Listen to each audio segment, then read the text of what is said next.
जी, सोहन की cash book में balance हाथों में था, कैश का बैलेंस हाथों में था, cash in hand. Sir overdraft चल रहे थे हम लोग, माइनस में चल रहे थे हम लोग बैंक के साथ। डन। सर गुड्स खरीदे 20,000 के, ट्रेड डिस्काउंट 10% हटाया, बच्चों ने 18,000 आ गया और पेमेंट करी है। ऐसा नहीं होता, ट्रेड में क्रेडिट ही चलता है। चेक से करवानी थी पेमेंट, तो बच्चों ने कराई है 18 की।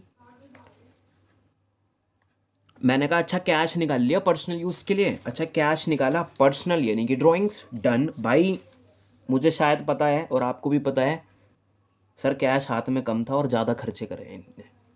पहली बार ऐसा हुआ है। अब क्या करें, जो मैचिंग प्रिंसिपल सीखा है वही लगाना है। 4,400 यहाँ आ रहा है, खर्चा ज़्यादा हो गया है, कैश इतना आया नहीं है। और हाँ, इम्पॉसिबल होता है ऐसा कुछ, पर अब क्या करें भाई, बताओ। हाँ तो फर्नीचर खरीदा था, नाम से काम नहीं है ब्रो। क्यों?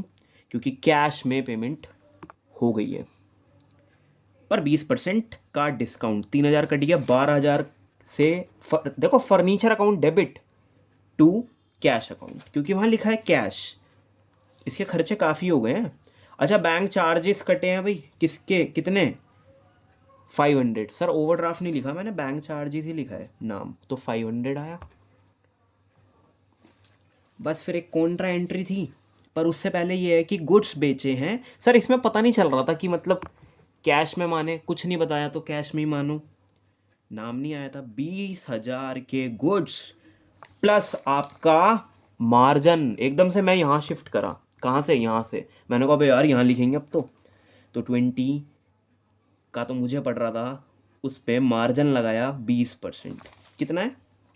20%। सर 4,000 जोड़े, मार्जिन में 24 उठा लिए कैश से। पहली पेमेंट आई। डन। नेक्स्ट सर, जमा करे बैंक में। मैंने बैंक के कॉलम में लिखा, सिचुएशन बताई कि वाई। सर टू कैश, पर मैंने यहाँ पे भी इम्पैक्ट दिखाया है। कैश में गया, 30 गवा दिए, बैंक वालों ने ले लिए बेसिकली। ये इसकी वजह से नेगेटिव बैलेंस आ गया कैश बुक का। और फिर ना 1,000 हमारे बैड डेट रिकवर हो गए हैं।